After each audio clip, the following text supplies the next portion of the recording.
Okay, so in this context, Weber's theory outlines essentially two types of products. There are products that are what we call bulk reducing.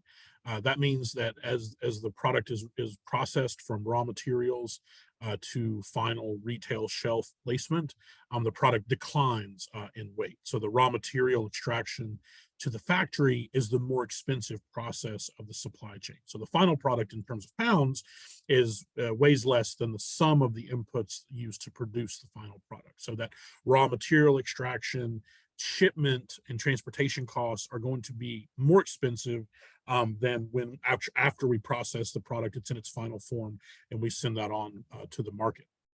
And then there's bulk increasing. Bulk increasing is a situation where the final product is more heavy than the sum of the inputs, and so therefore the factory to the market is the more expensive process. So it's actually more expensive to then transport the final product um, to the market. Um, and so what we're going to do here in a few moments is we're going to talk about a bunch of different examples of these. But before we do that, let's look at some of the kind of very simple analysis that Weber outlined structurally in terms of his particular theory. So we have sort of three different illustrations of Weber's weight losing or bulk reducing case, as it may be called. And so in this particular area, or in this particular scenario, if we're looking at like this first graph, for example, notice the cost here before we get to the processing location, otherwise known as the manufacturing location, the factory, if you will. Notice that the slope of this line is much steeper than the line after the processing plant. And so we can see, that in the context of where that processing location would want to be, we have some ability to affect this. All right. So if we go into the second graph, now what we've done is we've moved the processing location to the left, closer to the extraction source, the raw material source. And so now what you notice is that the high slope part of the supply chain has been decreased, and now there's a much less slope curve from the processing plant. And then of course we can take this all the way to its extreme, and we can actually put the processing plant right at the source. And in that case, what we do is we take advantage of the marginal cost associated with moving from the processing location to the market. So the idea here is that we're interested in the marginal transportation cost relative to the source or the raw material extraction site, and to the processing plant, the factory, and then on into the market. And so here, Weber's theory argues is that when you have a weight reducing or bulk reducing product, then we will tend to see processing plants, manufacturing plants that are close to the raw material sources. That's his explanation for that type of dynamic. Now, if we have a weight gaining situation or a bulk increasing situation, then we have a sort of a opposite effect, right? So here we can see that the marginal cost of transportation is lower before the processing location and higher afterwards. And so in this scenario, the general goal is going to be to put the processing location, the factory, close to the market. And in fact, taken to the extreme, we would in fact want the processing location to be at the market itself, given particular situations. Now, these last two graphs here on the right, where we've moved in the one above, where we've moved the processing location all the way to the source to the left, and here where we've moved the processing location all the way to the market to the right. These are kind of extreme examples of this particular idea. The most likely scenario is something more within the middle figures, which is where the locational decisions are driven by these underlying transportation cost differentials, but that doesn't necessarily mean that it moves into these sort of extreme cases. So there is still going to tend to be some transportation required from source to processing center in the context of bulk reducing, and in terms of the processing center and the market in the context of bulk increasing. Um, and so when we talk about, sort of Weber's theory, what is the way that he contextualizes this, to sort of allow us to wrap our heads around it a little bit more. And the way that he does this is the sort of classic Weberian triangle. And here, what he basically establishes is, you can think about, imagine that there are two raw material extraction sites, sources, and there is the processing plant, the factory, and then there's the market. And we can think about them as being arrayed along this triangular fashion. And depending upon the transportation cost, which, as we've seen here, is going to be a function of the weight of the product, not only the final product, but the intermediate goods, those inputs, those raw materials, then we can think about there being sort of different ways to go about the locational decisions of these particular dynamics.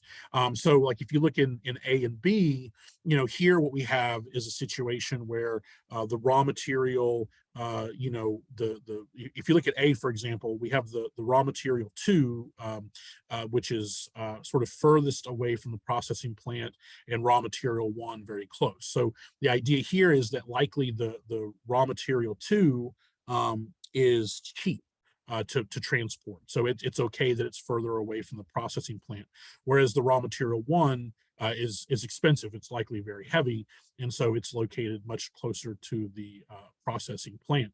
And then here we see that the processing plant is kind of far away from the market.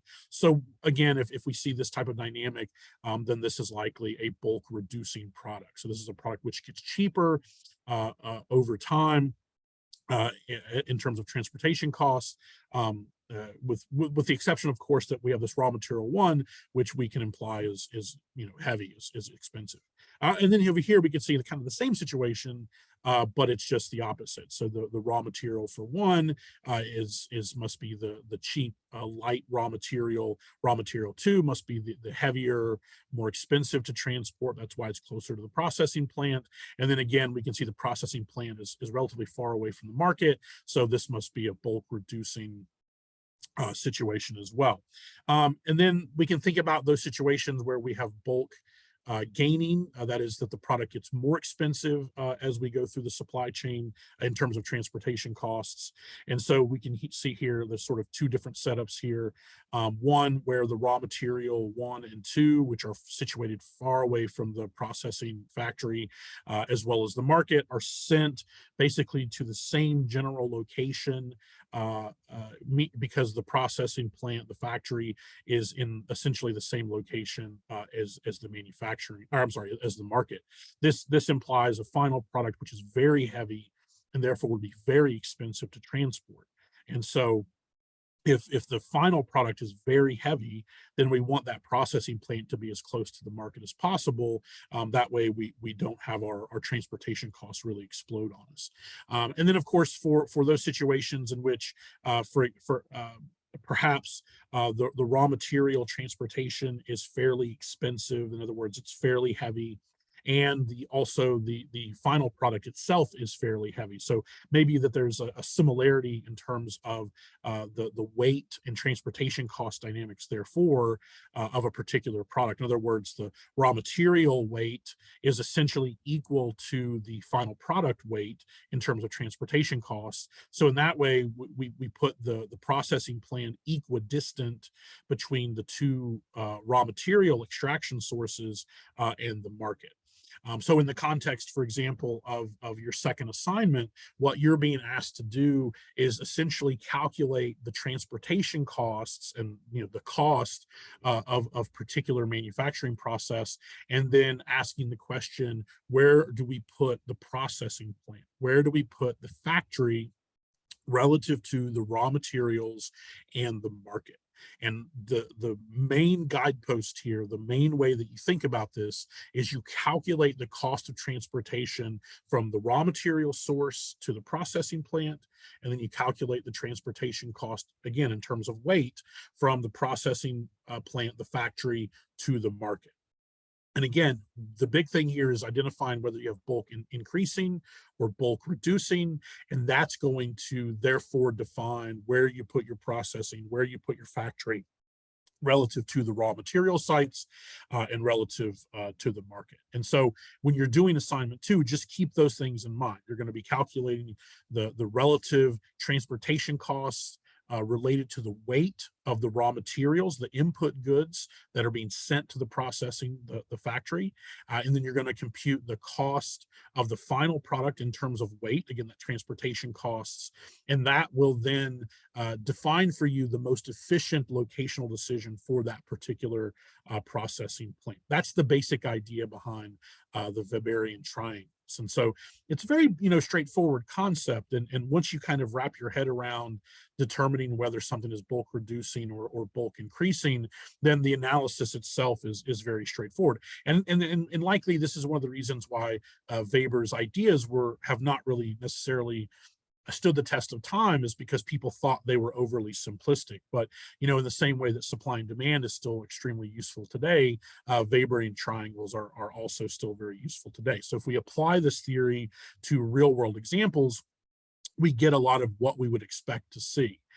So what we're going to do here is we're going to go through a bunch of different types of products, and we're going to define them as either bulk reducing or bulk increasing, and then we're going to look at the spatial dispersion of their situation. So first up is copper.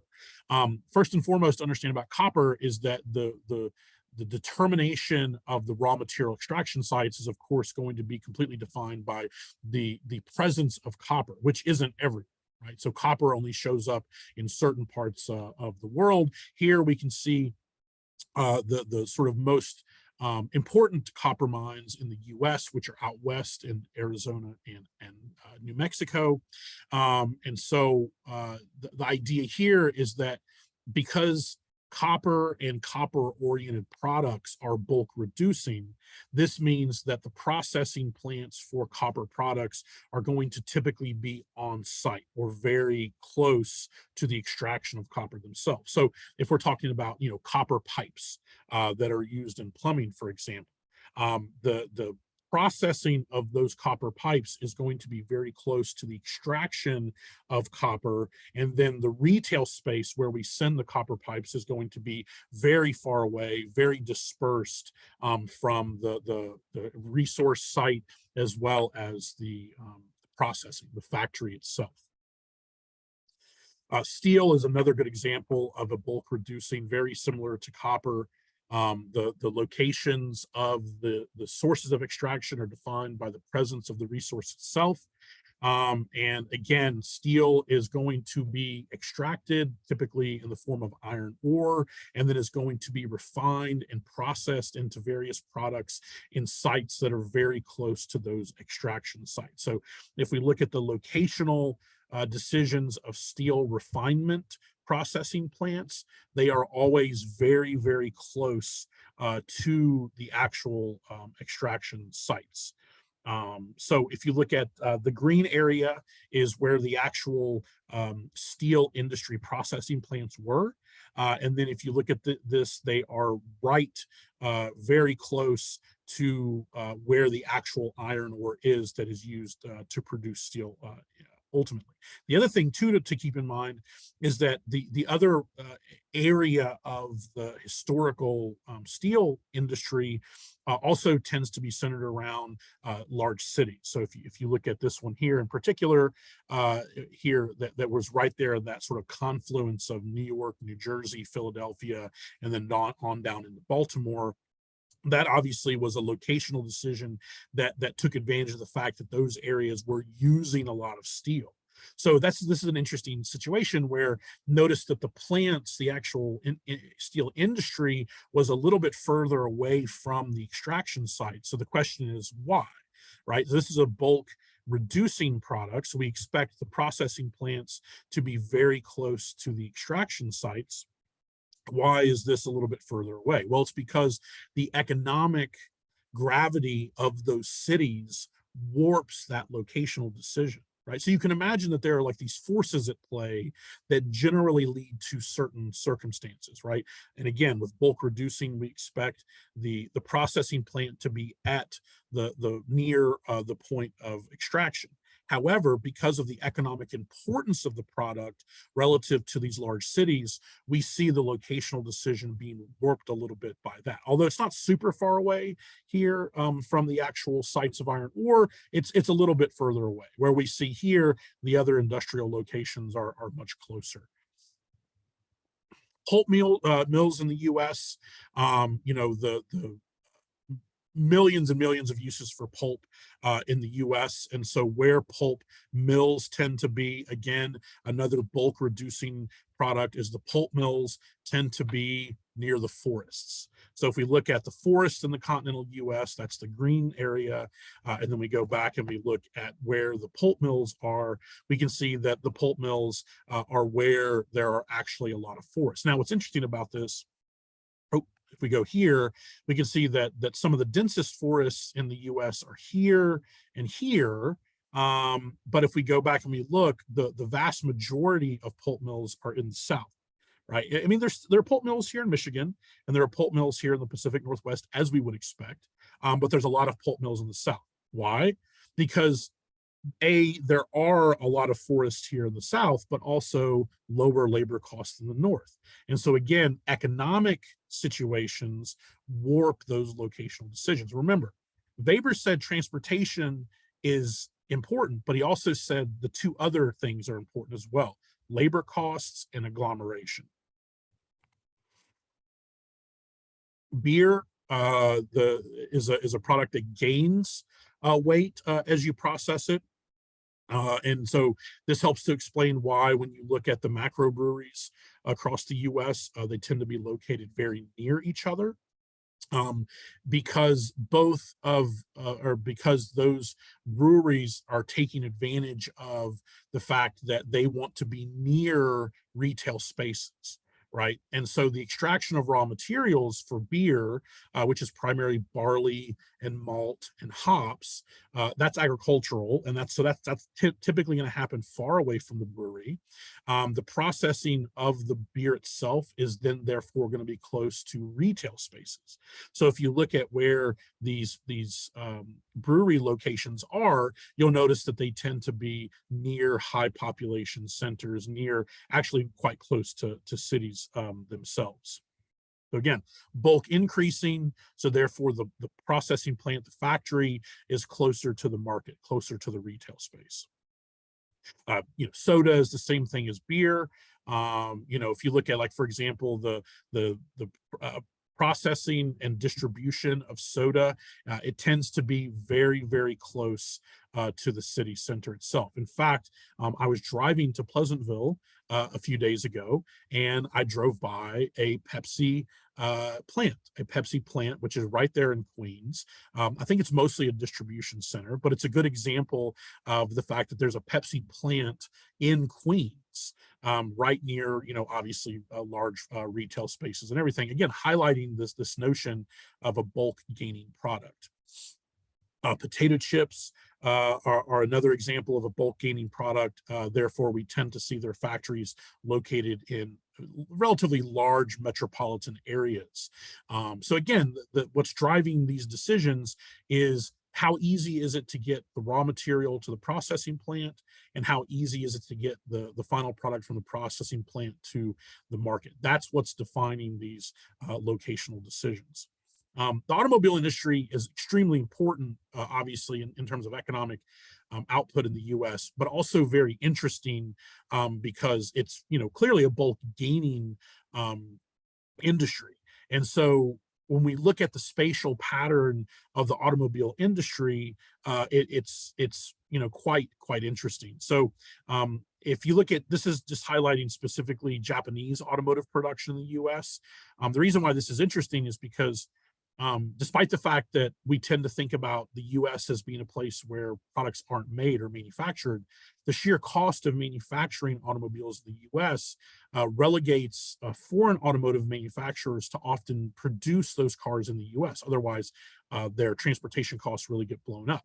And so Japan has a huge presence in the US in terms of automobile manufacturers, and the spatial concentration of them relative to other company manufacturing plants is quite, yeah, interesting.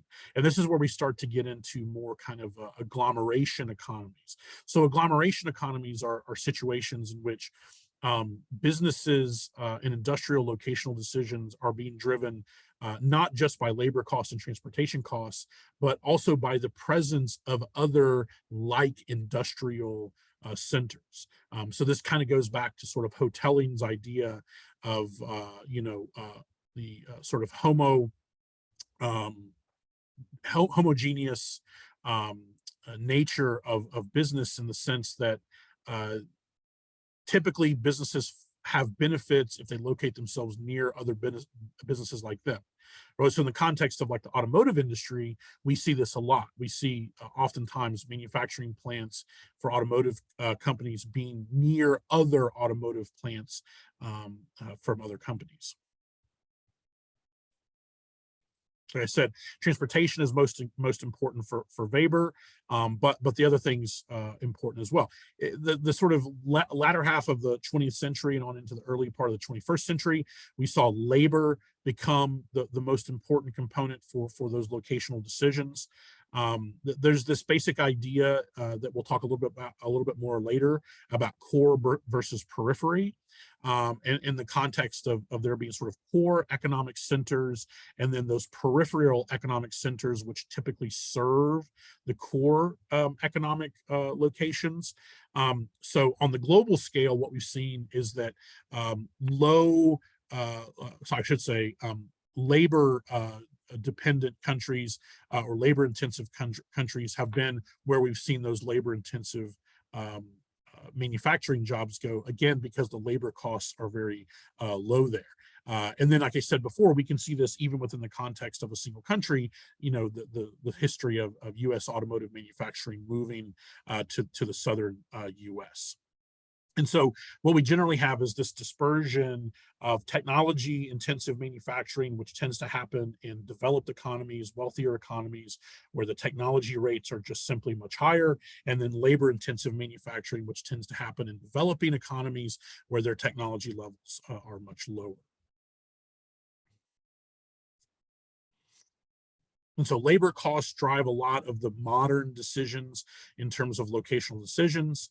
And so the wages are higher in those MDCs when compared to LDCs. And so, oops, sorry. Oops, sorry. lost my place there.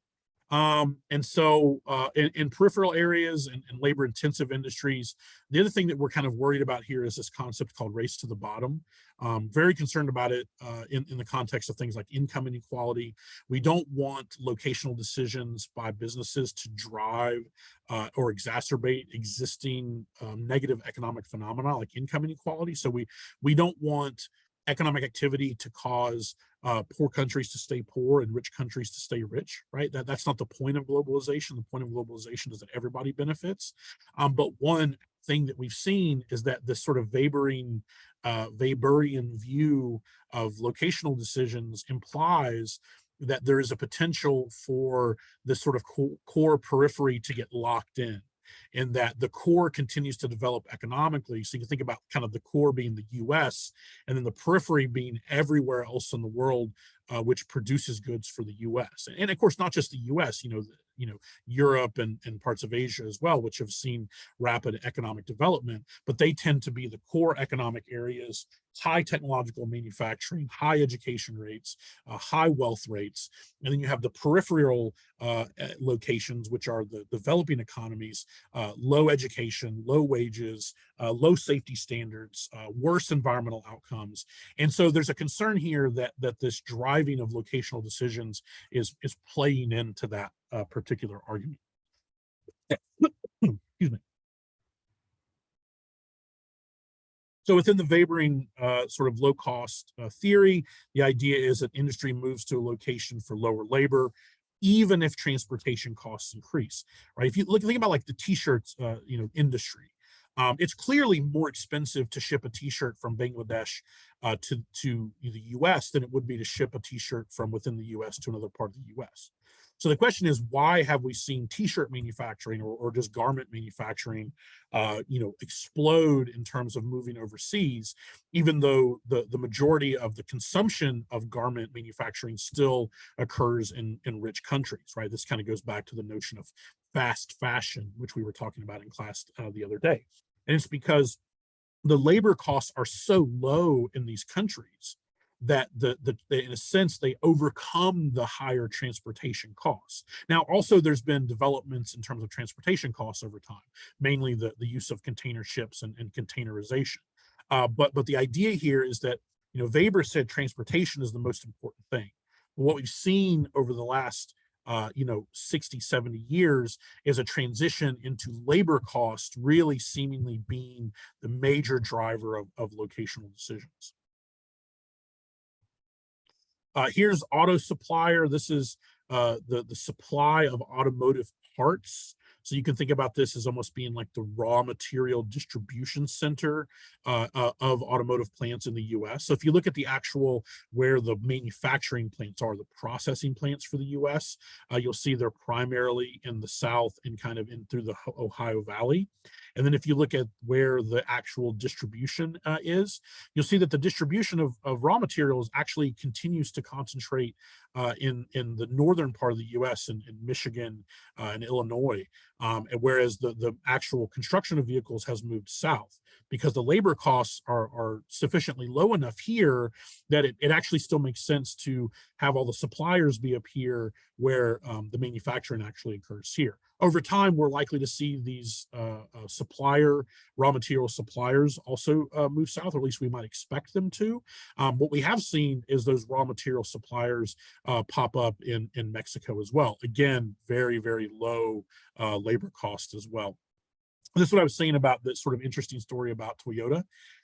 Is that if you look at Toyota just in terms of where they tend to locate their plants. So there's this concept in the United States, and I'm sure it exists in other parts of the world, but the concept is most defined in the US. It's sort of right to work. And really what right to work means is that you have the right to not be in a union. So if you've ever heard the concept of right to work, what that means is that there are policies in these states where you are allowed to work in a union job without actually having to join the union. In places like Michigan and Illinois, if you wanted to work in the U.S. automotive industry, you basically had to join the union, right? So what states did is they said, well, if you come to our state and you want to work in the automotive industry, you don't have to join the union. They call those right to work states. So if you look at where Toyota has put their supply chain, you'll notice that a lot of it's in Mexico, taking advantage of really low labor costs in Mexico. And then as we look at those supply chains into the US, a high concentration of them in those right to work states, so those less unionized states where labor costs are going to be lower. And of course, they still have manufacturing here as well to take advantage of those suppliers as well. So again, it's not a perfect, binary. You put it there, you don't put it there. But again, generally those spatial locational decisions are being driven by those underlying labor, transportation costs. And of course, their third component is that sort of agglomeration. And the question is, does agglomeration actually matter? Yeah, it matters in some industries more than another, and more than others. The industry that probably where it matters the most is in high tech. If you look globally, and certainly in the US, there's a high concentration of high tech companies in relatively small numbers of places. So the classic example is Silicon Valley, which we refer to as a technopole. So this is an area with a huge high concentration of advanced technology manufacturing. And they're located really near each other. So the idea behind agglomeration is that there are these benefits to like industrial processes. So in the case of high tech industrial processes, high tech goods and services, they're going to tend to locate themselves near each other, near even their competitors, near other high-tech firms, because there's an agglomeration economy. In other words, there's a spillover effect that occurs where Google benefits from the presence of eBay, and Intel benefits from the presence of HP, and Apple benefits from the presence of Facebook. Not just because there's a lot of similar types of business being done in these particular companies, but also because the talent pool for these companies is going to tend to be concentrated as well. So if I'm HP, I want to locate myself near Apple computers because, maybe I believe that over time I'm going to be able to hire people who used to work at Apple, and by locating myself near Apple, I take advantage of that particular labor pool. We see this sort of notion of technopoles show up not just in places like Silicon Valley. There's been other places in the United States as well. Sometimes we refer to these as technology regions, or more prominently, we typically refer to them as technology corridors. Where you tend to see fairly small but heavily concentrated areas of high technology-driven industries. And the other interesting thing about technopoles and technological corridors is they very much tend to happen where higher education occurs. So Silicon Valley obviously is very close to Stanford University, University of Cal Berkeley, and a bunch of other areas of higher education. Other forms of technology corridors, for example, there's a fairly famous one in what we call the Research Triangle here in North Carolina, because you have the universities of Duke and North Carolina and Wake Forest, amongst many others, that form this research triangle. And so you have research and development going on at the universities. Businesses find it in their best interest to locate themselves near universities where research and development is going on. In fact, in the last 20 to 30 years, there's been the rise of the so-called public-private partnership, which has been heavily concentrated with higher institutions of higher education, where companies will literally work hand in hand with universities to manufacture things, to create new processes, because they get this wonderful pool of highly educated researchers, academics, and then also recent graduates as well. And so they locate themselves near places of higher education, and then they have access to this talent pool. They have access to the agglomeration economies that are being caused by those locational decisions. There's a pretty when people think about kind of outside the U.S. context, there's Germany is a good example of a place where we might kind of assume that places like Berlin in those areas are like the most important cities in Germany in terms of their economic prowess. But the truth is that there's this area in Germany called the Rhine-Ruhr region, which is a group of small cities. The cities themselves are not very large, but they're heavily concentrated near each other. And ultimately, they are the locational choice for 26 of Germany's 50 largest companies. And really the only explanation for this is this idea of agglomeration, that these companies benefit from the fact that they locate themselves in cities that are near the other companies. Otherwise, we would expect to see concentration of these companies in the big cities of like Berlin and Frankfurt and so on and so forth. And so the fact that there's kind of this similar technology corridor occurring in Germany that we see in the US, again, helps to kind of justify the sort of agglomeration view. So labor costs matter, transportation costs matter, but there are certain industries, high-tech industries, for example, which are tend to be capital intensive in terms of human capital. So we can think about capital intensive as being about raw materials, or we can think about capital intensity being about technology. So in those industries where the capital intensity is centered around human capital and technology, we will tend to see agglomeration economies, typically in relatively small metropolitan areas that are linked oftentimes by networks of higher education. And that's certainly true in the Rhine-Ruhr region of Germany, very similar to the Research Triangle situation that we see in North Carolina. Okay, so I think that's going to be it as far as this particular lecture. So again, the big things for the Weberian view of least cost is labor, transportation, and then agglomeration. What we see traditionally is that labor-intensive industries and transportation intensive industries drive those locational decisions, primarily based on a bulk reducing or bulk increasing phenomenon, depending upon the raw materials and the final product, and therefore the location from the sources to the processing plant to the actual market. And then as we get into more of those high-tech, information-driven industries, that's where we start to see more of those agglomeration economies in the more sort of traditional sense. Anyway, that's going to be it. I hope this was an enlightening conversation where we looked at theory, and we also looked at a bunch of real-world examples to see that even though Weber came up with this idea a long time ago, and it may seem very simple, it really seems like his particular view explains a lot of the locational dispersion, both within countries as well as globally, that we've seen, post-industrial revolution.